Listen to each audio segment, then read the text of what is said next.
Hello everyone and welcome back to the channel. This is Wolf and I'm bringing you some more tech news. So if you like content like this, why not subscribe, share the video, leave a comment. So that said, let's get into the video.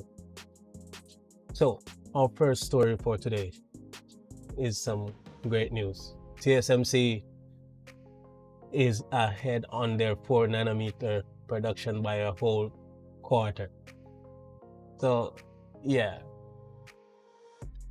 let's get into it. So good news, it seems that TSMC's development of their 4nm manufacturing process is running better than anticipated by the company itself, which has prompted a full quarter advancement for the test production of TSMC's next miniaturization level. Previously scheduled, we tested for test production on the fourth quarter of 2021. So TSMC has announced that it has moved test production to quarter 3 of 2021. So yeah, this is some very good news for the industry, and possibly when manufacturers are starting to move to this new process, it will alleviate some of the strain on the current process to be able to manufacture things and keep up with demand in the current climate of the industry.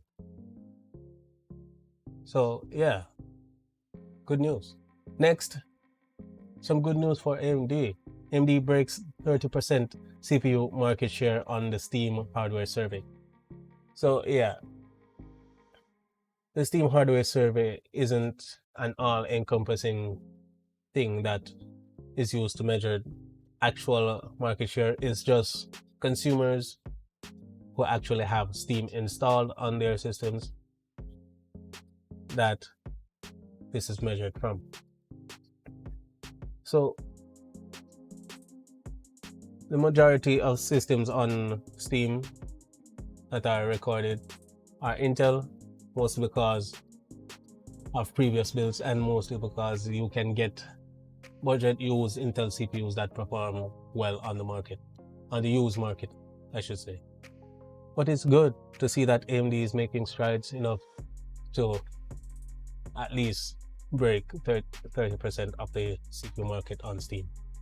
So you see, there are good things to come and they are doing good things in the industry.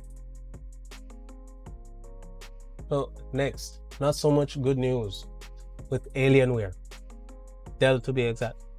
Dell is the parent company of Alienware, and they've been caught selling notebooks with a cut down version of the RTX 3070 with fewer CUDA cores, upper clusters. Yeah. So recently, if you've been watching Gamers Nexus, your attention has been brought to how shady some of Dell's practices are when they're purchasing pre-builds and laptops from them.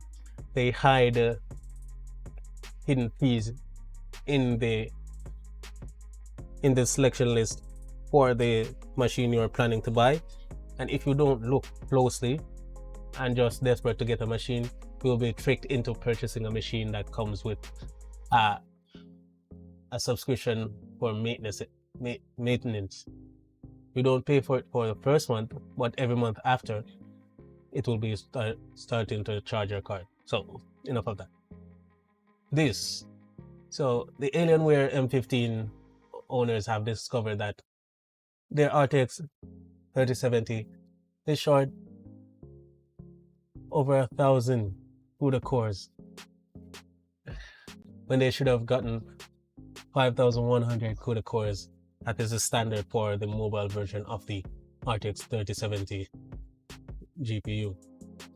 Here in this image, you can see that the Dell, let's see the CUDA cores. Let me get it.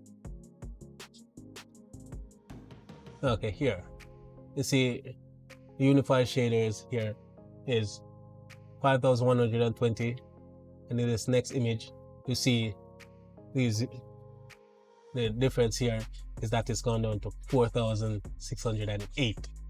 So not as much as 1000 as I previously said, but yeah, that's still a good chunk of the performance being just downright disabled or cut out by Dell.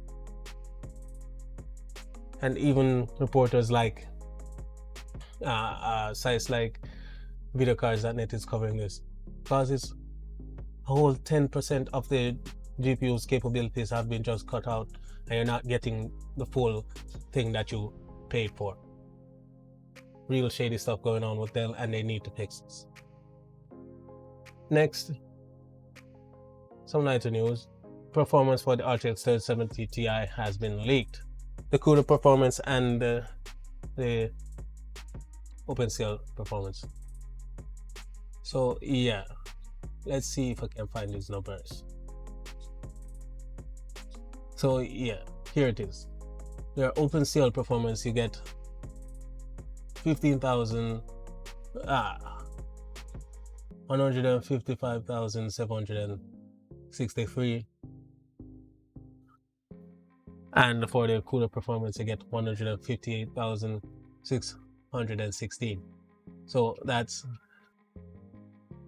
about 11% faster than the 2080 Ti, which is where we can experience expect it to fall, and it's even more faster than the 3070 itself.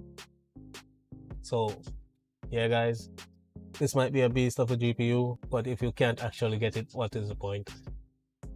Yeah, I'm kind of salty about this situation right now, but we can't help it. Next, some good news for AMD. ASUS ROG STRIX G15 Advantage Edition is underperforming due to lack of mux switches and low quality stock RAM. Oh my. So AMD has partnered with ASUS to launch a flagship RX 66000 Series M graphics card with an high-end laptop called RG STRIX G15.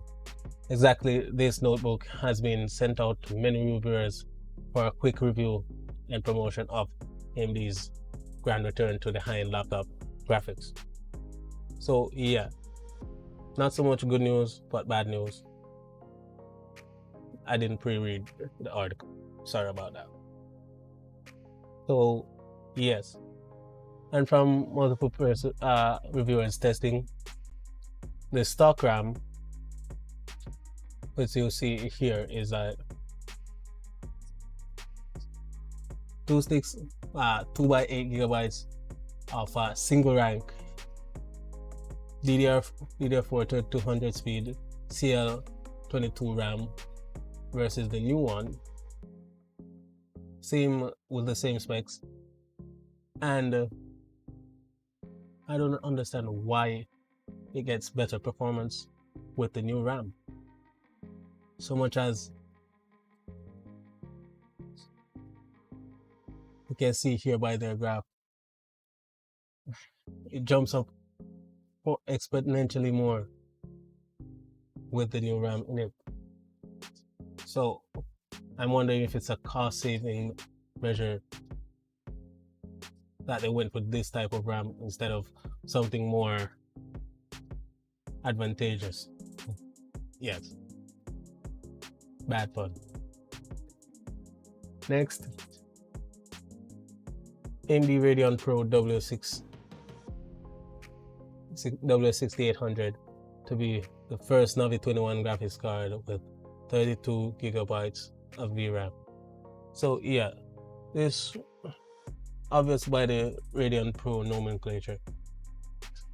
You know that it's not a consumer graphics card. This is for like professional commercial use or enterprise use.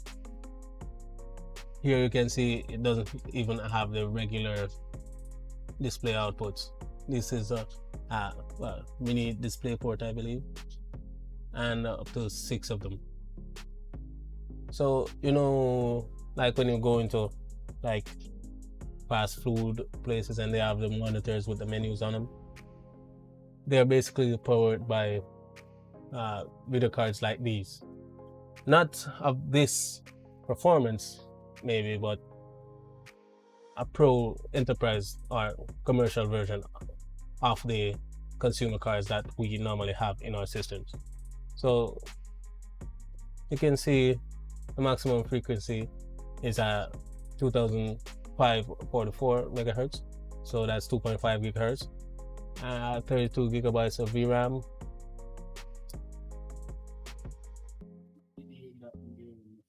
and yeah, that's basically it, guys. If you like the video, leave a like. If you want to tell me something, you can leave a comment.